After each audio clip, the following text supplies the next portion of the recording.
பாமக இளைஞரணி தலைவராக முகுந்தன் நியமனத்தில் தொடங்கி கட்சித் தலைவர் பதவியில் இருந்த அன்புமணியை நீக்கியது என பாமகவில் தொடர் உட்கட்சி பூசல் நிலவி வருகிறது. இதனிடையே நான் என்ன தவறு செய்தேன், என்னை ஏன் பதவியிறக்கம் செய்தார்கள், நான் மிகவும் மன உளைச்சலுக்கு ஆளாகியுள்ளேன் என்று சமீபத்தில் அன்புமணி தெரிவித்திருந்தார்.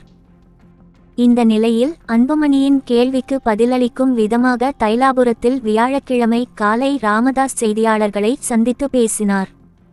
அப்போது ராமதாஸ் பேசியதாவது: அன்புமணி தான் தவறு செய்தவர். தவறான ஆட்டத்தை ஆட துவங்கி முதலில் அடித்து ஆடியதும் அன்புமணி தான். நான் போகிற போக்கில் எதையும் சொல்லவில்லை, ஆதாரபூர்வமாக தான் அனைத்தையும் சொல்கிறேன். புதுச்சேரி பொதுக்குழுவில் மேடை நாகரிகமும் சபை நாகரிகமும் இல்லாமல் எடுத்தேன் கவிழ்த்தேன் என நடந்து கொண்டது யார்? வீட்டில் எனக்கு உதவியாகவும் கட்சியில் அன்புமணிக்கு உதவியாகவும் இளைஞர் அணி தலைவராக முகுந்தனை நியமித்து அறிவிப்பு வெளியிட்டேன். சுவற்றில் வீசிய பந்து போல உடனே மேடையிலேயே எதிர்ப்பு தெரிவித்தது சரியான செயலா? மேடை நாகரிகம் சிறிதுமின்றி அனைவரின் முன்பும் காலை ஆட்டிக் கொண்டிருந்ததும் மைக்கை தூக்கி என் தலையில் போடாத குறையாக டேபிளில் வீசியது சரியான செயலா?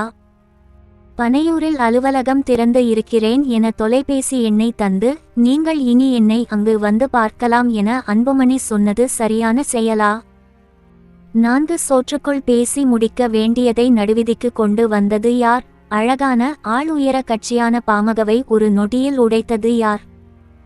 கடந்த 45 ஆண்டுகளாக இந்த இயக்கத்தை அண்ணா சொன்னது போல கடமை கண்ணியம் கட்டுப்பாட்டோடு நடத்தி வந்தேன்.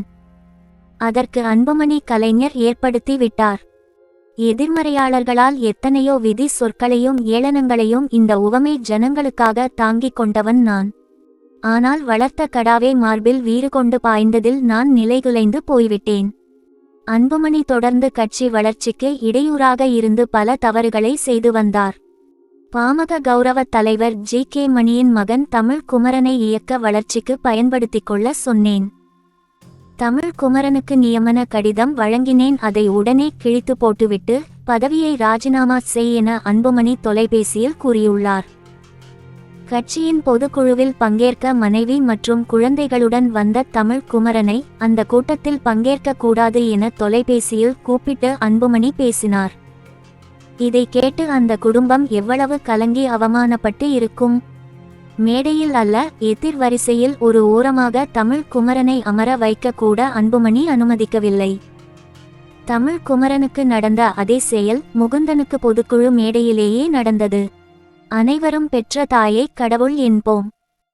இந்தாண்டு பொங்கல் சமயத்தில் குடும்பத்துடன் அனைவரும் வீட்டில் அமர்ந்து பேசிக் கொண்டிருக்கும் போது உனது 2வது மகளை இளைஞர் அணி தலைவராக்கி இருந்தால் நீ சும்மா தானே இருந்திருப்பாய் என அன்புமணியின் தாயார் கேட்டபோது அமர்ந்திருந்த இடத்தில் இருந்த பாட்டிலை தூக்கி பெற்ற தாயின் மீது வீசியவர் அன்புமணி. நல்ல வேலையாக அது அவரின் மேல் படாது சுவற்றில் பட்டது. இதெல்லாம் வெறும் சேம்பிள்தான். கட்சியின் நிர்வாக குழுவில் 19 பேர் உள்ளனர். அன்புமணி அவர்களது கருத்தை கேட்பதும் இல்லை, கருத்தை வெளிப்படுத்தவும் அனுமதிப்பதில்லை. 2024 தேர்தலில் அதிமுக கூட்டணி வேண்டும் என்று விரும்பினேன். அன்புமணியும் எடப்பாடி பழனிசாமி இடம் பேசி கூட்டணியை உறுதி செய்திருந்தார். ஆனால் அன்புமணி மற்றும் சௌமியா இருவரும் திடீரென தைலாபுரம் வந்து பாஜக கூட்டணி தான் வேண்டும் என்று காலை பிடித்து அழுதனர்.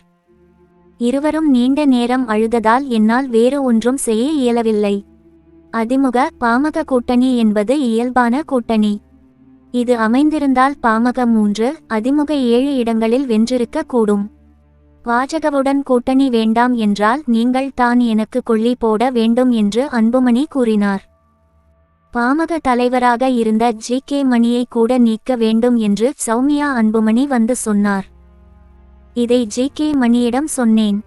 பின்னர் 1.5 மாதம் கழித்து அன்புமணிக்கு பட்டாபிஷேகம் நடத்தினேன். பாமக மூத்த நிர்வாகிகளை அன்புமணி மரியாதை குறைவாகவே நடத்தி வந்தார். குறிப்பாக மறைந்த காடுவெட்டி குருவை கூட அவர் உரிய மரியாதை உடன் நடத்தவில்லை என தெரிவித்தார். இந்த அறிக்கையை படித்துக் கொண்டிருக்கும் போதே ராமதாஸ் கண்கலங்கியது குறிப்பிடத்தக்கது.